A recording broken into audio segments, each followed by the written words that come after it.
masih muda dengan NIM 2415030007, mahasiswa program studi farmasi, program sarjana, Fakultas Kedokteran dan Kedokteran Hewan, Universitas Nusa Cendana. Melalui video ini, saya akan menjelaskan mengenai sediaan sirup secara umum dan sediaan sirup CTM Fenycitrus yang telah saya buat guna untuk memenuhi tugas praktikum teknologi dan formulasi, sediaan semi-solid dan larutan. Nah, apa sih sirup? Sirup, menurut Pharmacopoeia edisi ketiga yang diterbitkan pada tahun 1979, merupakan sediaan cair berupa larutan yang mengandung sukrosa, di mana sukrosa yang terkandung pada sirup ini harus berada pada kisaran 64,0% hingga 66,0%, di mana sukrosa yang terkandung ini yang akan memberikan rasa manis dan akan menjaga stabilitas pada sediaan sirup.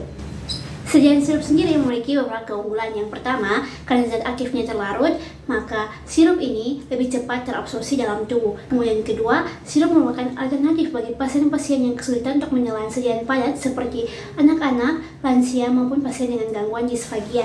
Kemudian yang ketiga, karena mengandung zat pemanis dan perasa, maka dapat menutup rasa pahit dan bau tidak enak dari zat aktif dalam obat, maka akan meningkatkan kepatuhan bagi pasien untuk mengonsumsi obat.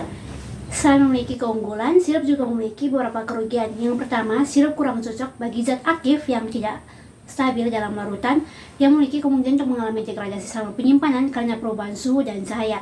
Kemudian yang kedua, sirup cenderung mengalami kontaminasi karena itu memerlukan penambahan zat pengawet dan umumnya sirup memiliki masa simpan yang pendek. Selanjutnya, kita perlu mengetahui komponen penyusun sirup.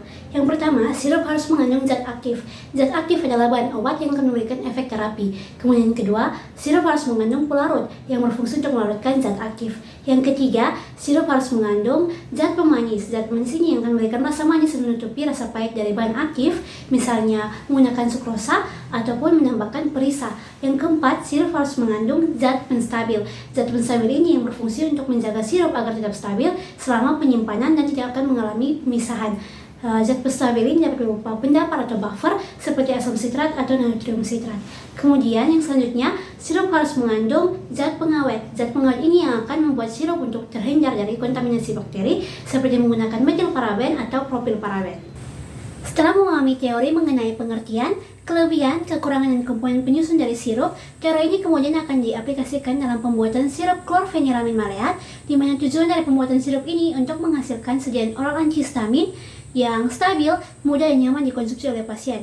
Sediaan sirup CTM ini ditambahkan dengan perisa jeruk dengan tujuan untuk menutupi rasa pahit dari bahan aktif CTM. Sediaan sirup ini kemudian dinamakan Fenycitrus, yang dimana feninya berasal dari klorfeniramin maleat dan citrusnya adalah bahasa Latin dari jeruk.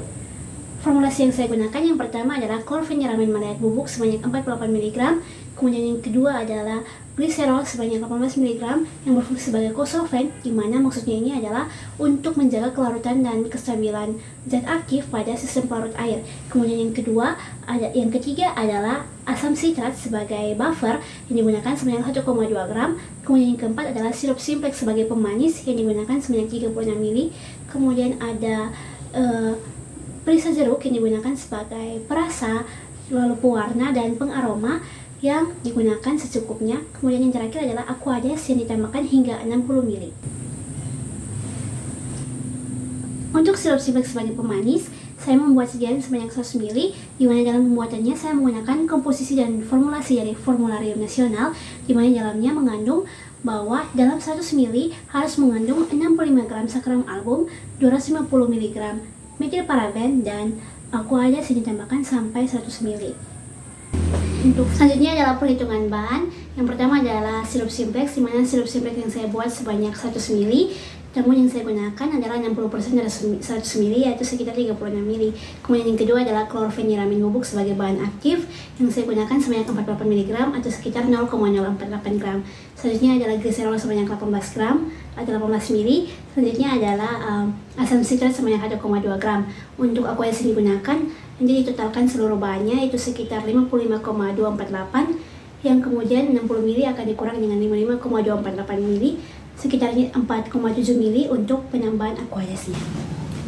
Selanjutnya adalah prosedur pembuatan sirup CTM, di mana yang perlu dilakukan adalah pembuatan sirup simplex terlebih dahulu. Yang pertama adalah dihaluskan terlebih dahulu saffron album sebanyak 65 gram, kemudian akan dicampur dengan air panas. Setelah dicampur dengan air panas, akan ditambahkan metil paraben sebanyak 250 mg, lalu diaduk hingga homogen.